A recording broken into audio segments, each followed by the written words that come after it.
I'll follow Jesus all the way. Jesus said, hold on, before you say you're going to follow me all the way, let's read the text. Matthew 16:24 through 27.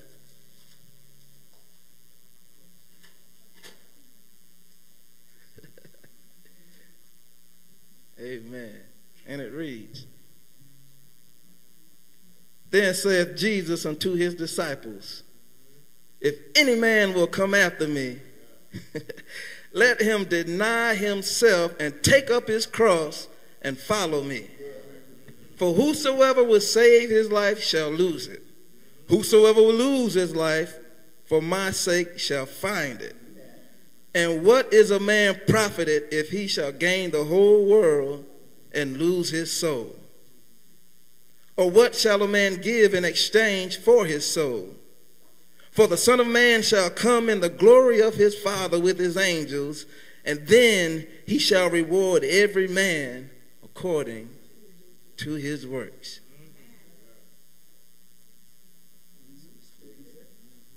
Amen. And for my text today, I could use what the choir is saying. I'll follow Jesus all the way.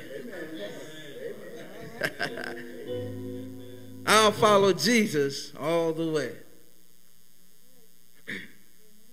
That sounded better than my text anyway.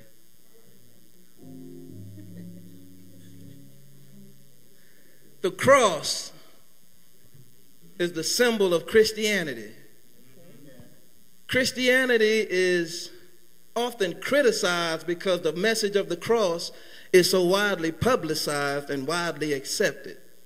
Christianity is often criticized because it's the only religion that gives the only true and way to God, which is through Jesus Christ. And all the way across the board, to whether they accept it or deny it, they can't reject it as being valid. They can't reject it as being true and being the only way to God. Whether they want to agree with it or not, Christianity is the most widely accepted and publicized religion in the world today. Now, here in the text, Jesus is openly and honestly telling his disciples what he must go through if he's going to follow Jesus. The few scriptures before, he's telling his disciples what he had to go through with the cross. And then Peter tried to forbid him to go, and he said, Get thee behind me, Satan, because you savor is not the things of God. What he was saying is that there was a price, or there is a price that has to be paid to follow God.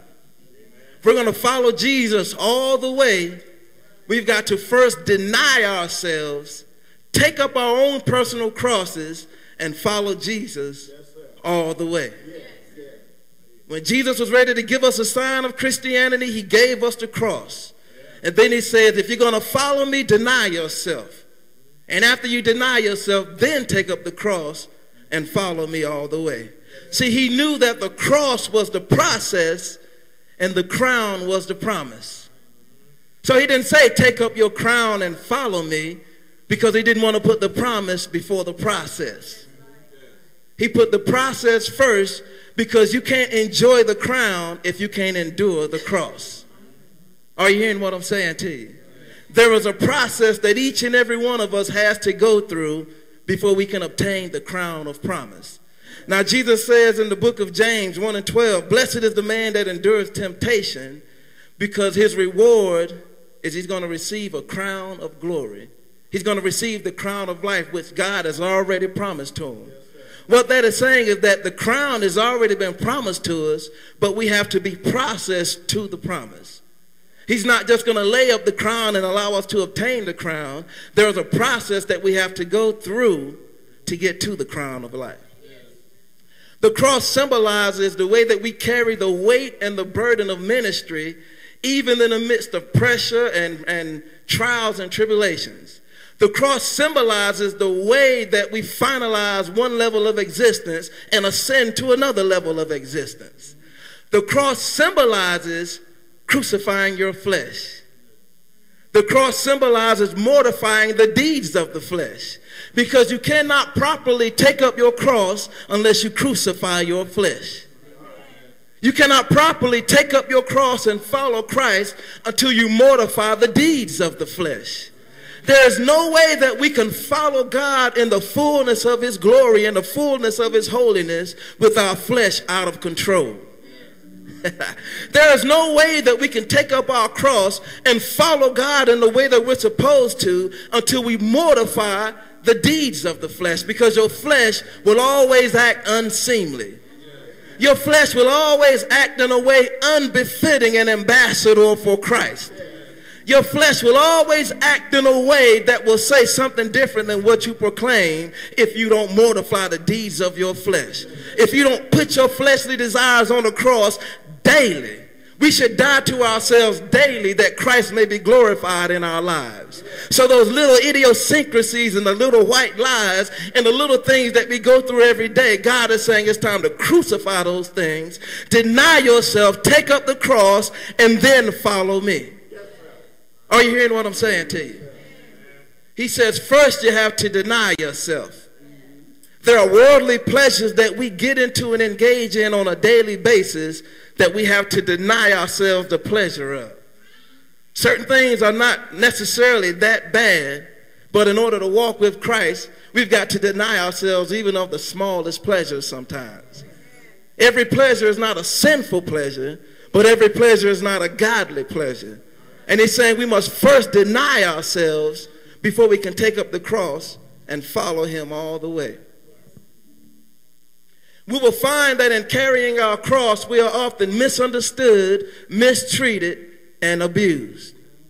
We will find that in carrying the mantle of ministry, it requires that we go by way of the cross. Our pathway resembles the same way that Jesus went on the cross.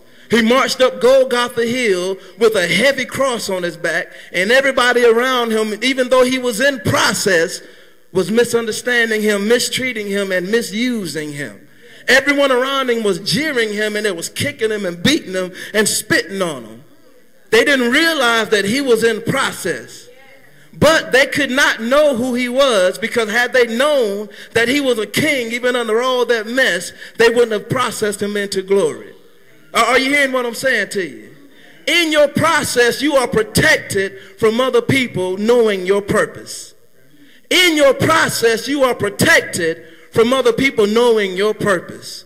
Because if they knew that you were a king or a queen under all that mess that you portray, then they wouldn't push you into the promise. If they knew that you were a king or a queen under all the mess that you show them, then they won't put you into the promise. You've got to realize that you're a secret weapon. Everyone in here has something that can tear down the kingdom of the enemy. And if you're exposed too soon, the enemy will take his hand off of your accusers. If you are exposed too soon, he will take his hand off of your persecutors. Because every good disciple of God needs at least one accuser. Every good disciple of God needs at least one persecutor. You need somebody to push you into the promise. And we think sometimes that God is going to process us into promise by good things, by having a bank full of money, having a household that is saved, having everything going right in our lives. On the contrary, God uses the foolish things sometimes to confound the wise. So sometimes you're in process and all hell is broken loose in your life. But it's still the hand of God and God's mercy upon your life. Sometimes you're in process and you know that there's something greater than the place where you are. You know that there's a king or a queen deep down in there somewhere, but every time you turn around you find yourself in the muck and in the mire because you're in process. And it seems as though nobody knows what you're going through. Seems like nobody can identify with the place where you are because God has to hide you from everybody else's ideas of who you are. God has to hide you from people that will try to screw you up because they need a place in your life. God has to hide your purpose from the perpetrators who will come into your life and try to get you off of the path of the process of the cross. In order to follow Christ, in order to reign with Christ, we must first identify with Christ. In order to identify with Christ, there's a certain level of accountability that we have to hold. In order to identify with Christ, there's